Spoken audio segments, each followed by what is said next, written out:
Good morning, 7th grade students. Yesterday was a really busy day and I was reading late last night, so I hope you can have a chance to catch up. We are continuing with Refugee.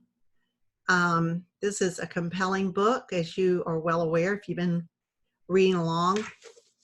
Three teenagers, pretty much, caught in different places at different periods in history. And Joseph, we are now beginning the next chapter, if you will, of his story on page 74. Joseph, and the subtitle is Somewhere on the Atlantic Ocean, 1939, 8 days from home. Finally, Shabash arrived. It was the day Joseph would leave his childhood behind and become a man, and he could hardly contain his excitement. The ship's bulletin board announced that the first-class social hall would be converted to a synagogue, a Jewish house of prayer, which meant Joseph might have his bar mitzvah after all. He was careful not to show his eagerness in front of his father, however. What would once have been a happy occasion in the Landau home was now fraught with anxiety, thanks to his father's paranoia.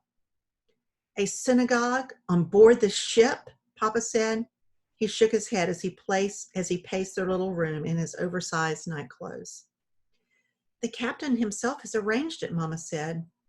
Ridiculous. Did no one else see the Nazi flag overhead as we came on board? Will you not go to your own son's bar mitzvah then? Joseph's mother and Ruthie were already dressed in their nice Shabbos dresses. Joseph wore his best shirt and tie. Bar mitzvah? There won't be enough men there to form a minyan, Papa said. By tradition, 10 or more Jewish men, a minyan, was needed for a public service. No one who has lived in Germany for the past 6 years would be so foolish as to go to a Jewish service aboard a Nazi ship. Papa ran a hand over his shaved head.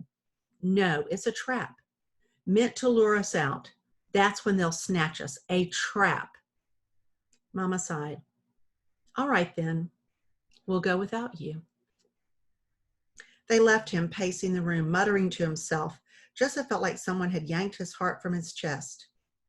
In all the times he dreamed of this day, his father had always been there to recite a blessing with him. But maybe this is what becoming a man is, Joseph thought. Maybe becoming a man means not relying on your father anymore. Joseph, his mother, and Ruthie stopped short just inside the first-class social hall. There weren't the required 10 men for the service.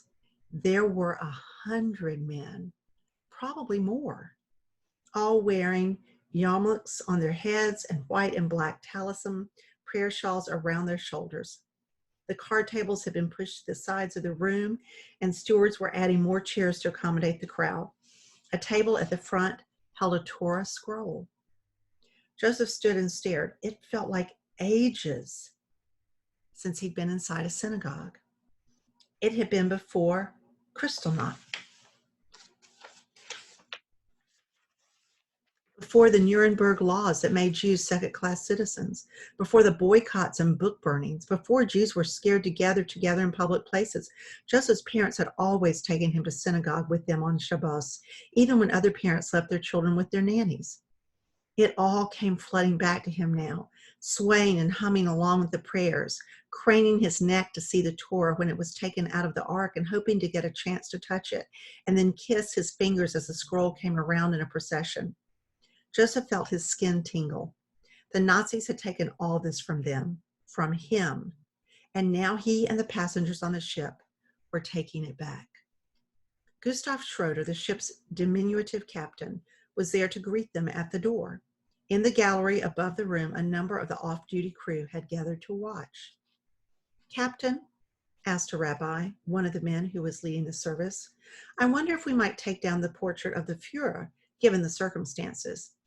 It seems inappropriate for such a sacred moment to be celebrated in the presence of Hitler. Joseph had seen paintings of the Nazi leader all over the ship, and the first-class social hall was no exception. A large portrait of Hitler hung in the middle of the room, watching over them all. Joseph's veins ran with ice. He hated that man. Hated him because of everything he'd done to the Jews, but mostly because of what Hitler had done to his father. Of course, Captain Schroeder said.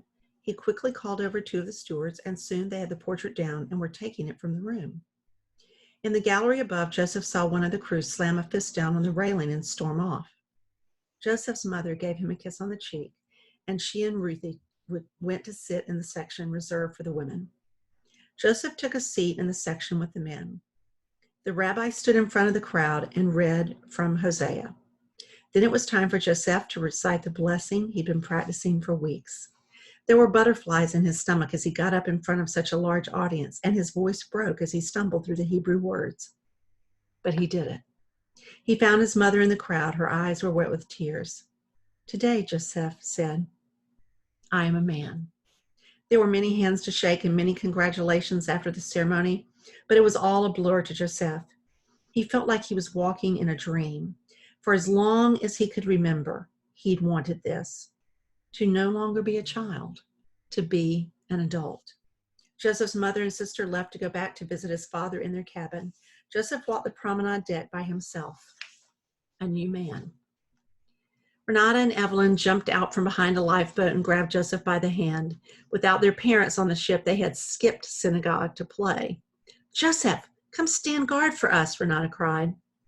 Before he could protest, the girls dragged him to a women's restroom. He was afraid they were going to pull him inside, but instead they deposited him by the door. Yell if you see someone coming, Renata said breathlessly. We're going to latch all the stalls from the inside and crawl out under the doors so no one can use the toilets. No, don't, Joseph tried to tell them. But they were already gone. He stood there awkwardly, not sure if he should stay or go. Soon the sisters ran back outside, hanging onto each other with laughter. A young woman staggered past them, clutching her stomach and looking green. Renata and Evelyn got quiet, and Joseph could hear the woman desperately rattling the stall doors looking for a toilet.